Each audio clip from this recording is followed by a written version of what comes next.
8BitDo have a long line of controllers, each one with great quality. They sent us an email asking us to check out a couple of their products. The Pro 3 controller and the Retro keyboard. It's clicky! Now we've been using the Pro 2 for many of our mini PC reviews, and with the symmetrical design, it is our go-to. Can the Pro 3 improve on the formula? Is the Retro keyboard any good? And what the heck are these things? Welcome to Team Pandori. Subscribble. So these products came directly from 8BitDo. No cash was exchanged, all opinions are our own, and they have no idea what we'll be saying. So here's the box for the Pro 3. Sports Bluetooth, 2.4 GHz dongle, and USB. If we check the back of the box, we can see the systems it supports. But I mean, Switch, Windows, Android, where's Steam Deck? We'll test it on SteamOS, don't you worry.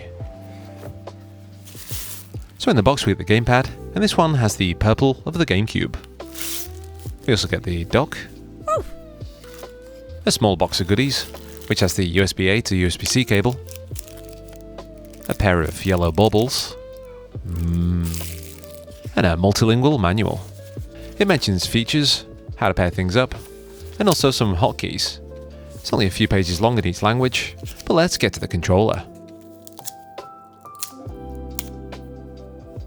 On first impressions, not much has changed from the Pro 2, and that isn't necessarily a bad thing.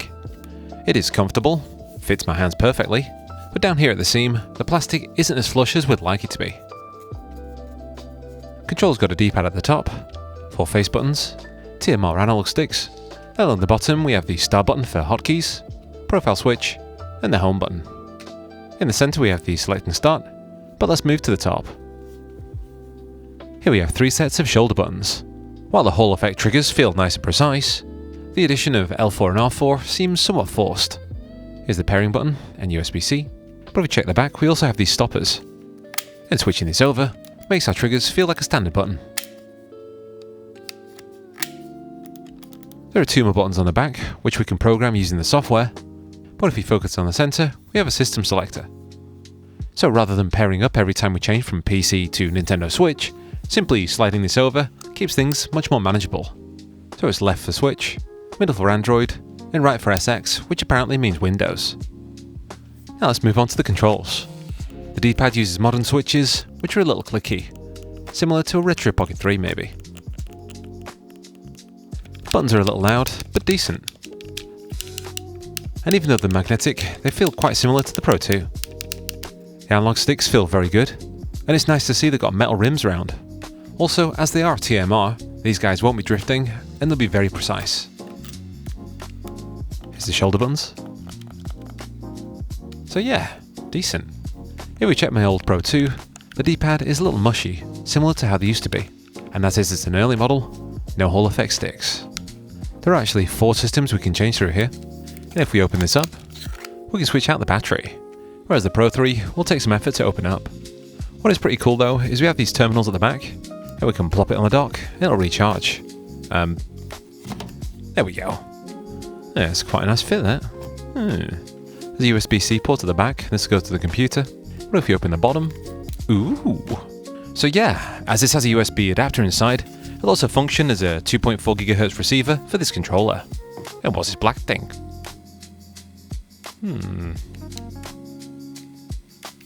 Wow. So to tickle that nostalgic itch, we can use SNES colours that came inside the dock. And balls. Big yellow balls. We get that they look like arcade sticks, but because they're analog, I really can't see any use for these. Maybe in twin stick shooters? They're just somewhat a bit tall. Let's try connect it to the computer. First we tried to pair it via Bluetooth to our Windows 11 PC. In both S and D modes, we could connect, but in both, our triggers were detected as a standard button and not analog. If we start our games, however, the analog triggers do function as intended, and even work well in Batacera Linux too. Now if we switch to 2.4 GHz and use the USB dongle, everything works without issue. So, let's get to some games. Latency's pretty good. And here's Sonic Mania. Let's go! Oh, pants.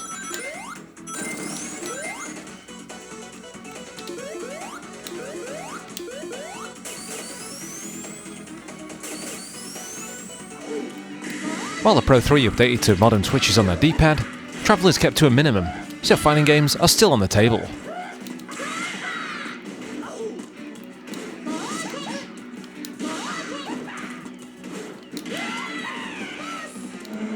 And as we mentioned earlier, both triggers and analog sticks are tight and precise, ideal for racing games.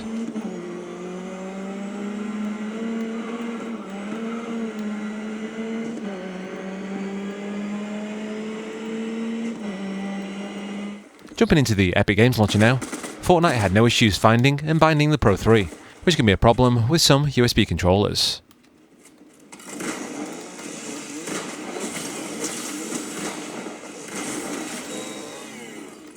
So let's flick it over to the S and test it with the Switch. By tapping the triggers we can easily pair it up, and on this screen we can already see that it's got low latency. And it works as you'd expect.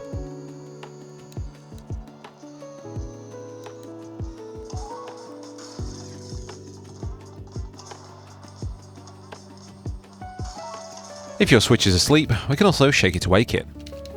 See, it's turned on. But personally, I'd rather use a Steam Deck. For this, we'll set it to the D, and we can pair it up. This isn't actually mentioned on the box, but it is in the instruction manual, and as you can see, the analog sticks, as well as the analog triggers, work as intended.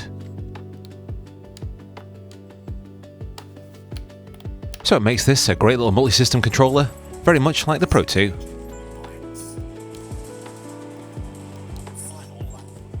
Now as a retro game enthusiast, this has a lot going for it. But if you need the absolute best controller, this may fall short, as when we check the specs for polling rates, this delivers a maximum of 250Hz when wired up. Now, later controllers can boast 1000Hz, allowing for more accuracy and potentially less latency, but mainly they're for bragging rights, and most people won't be able to feel the benefit. The Pro 3 is on Amazon for around $60, which isn't a bad price as it includes the dock, but would like to have seen a slightly cheaper version that didn't add any of the extras. Overall, it's a great controller, especially if you like the symmetrical DualShock design. So let's now move on to the retro mechanical keyboard. That was difficult to say. So 2.4 gigs, USB and Bluetooth. Specs are on the side, and let's open her up. Oh, in the box we have the keyboard, a few stickers, a quick start guide for mapping, a 160 odd centimeter USB-A to USB blah blah blah, and this buttons. Apparently you can map these to anything you want, and on the back is some hard rubber so it doesn't slip around the desk. Yeah. And there's also the multilingual instruction manual, where you can use the paper for either origami, or to check the specs, or basic use. But let's check the keyboard closer up. Now this feels solid, and I don't mean recent solid, I mean solid as in plastic that feels like it's got guts, and could easily knock someone out if you wish to use it as a weapon. Inside it has the CalBox White V2 mechanical switches, which are also hot swappable if you fancy a change. At the top left you can switch from BT, not the phone company, 2.4 if you want to use the dongle, or off if you want to use the cable. Over here is the volume knob, and there is no min and max, so it just goes round and around and around. Next button is for pairing up, the fast key mapper, and the profile button, but these are the cherry on the top to a very nice feeling keyboard. On the rear we have the inputs for them large super buttons, a USB-C port for charging, or if you want to use it with cable, and there's also the 2.4 GHz dongle here, if you want to use that. Whoa, and it's magnetic. That is wow. Sound test.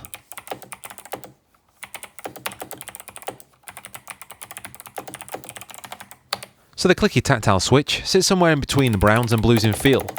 Lighter, but definitely clicky.